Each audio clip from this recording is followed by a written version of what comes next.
بسم اللہ الرحمن الرحیم۔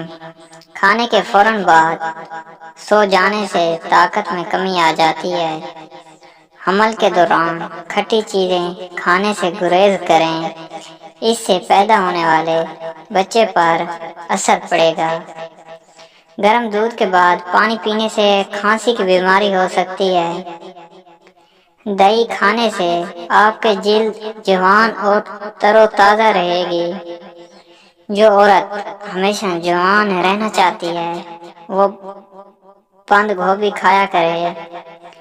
کھانا آہستہ کھانے سے انسان کا وزن کم ہو جاتا ہے اور وہ بہت سی بیماریوں سے بچ جاتا ہے۔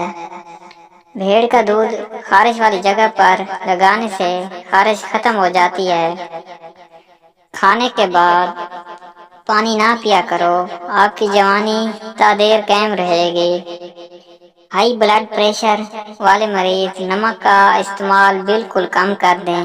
ایسے مریضوں کے لیے سبزیاں پکاتے ہوئے تھوڑا سا لیموں سبزیوں میں شامل قدرتی نمکیات کے ذائقے کو ابھار دیتا ہے۔ اس طرح کھانا خوش ذائقہ بنتا ہے اور عام نمک کی ضرورت نہیں رہتی۔ اگر آپ بدن سے چکنائی ختم کرنا چاہتے ہیں تو بھنڈی کھائیں، دلیا کھائیں، سیب کھائیں اور انگور کھائیں۔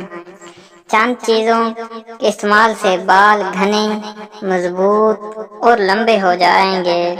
مچھلی، دہی، دودھ، پھل اور سبزی وغیرہ۔ پیٹ کے درد میں اجوائن بہت مفید ہوتی ہے۔ نزلے زکام کو ختم کرتی ہے، دمے کے مرض کو ختم کرنے میں مدد کرتی ہے، تیزابیت دور کر دیتی ہے، گردے کی پتھری کو توڑنے میں مدد کرتی ہے۔ اگر آپ کو خون کی کمی ہے، آپ کو آئرن کی ضرورت ہے، کھجور کھائیں۔ اگر آپ بیمار محسوس کرتے ہیں، آپ کو وٹامن سی کی ضرورت ہے، مرچیں کھائیں۔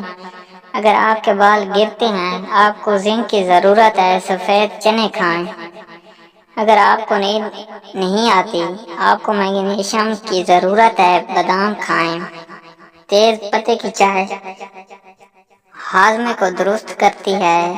اس کا استعمال تیزابیت اور پیٹ کے درد کو ختم کرتا ہے۔ تیز پتہ نزلے زکام میں بھی مفید ہوتا ہے۔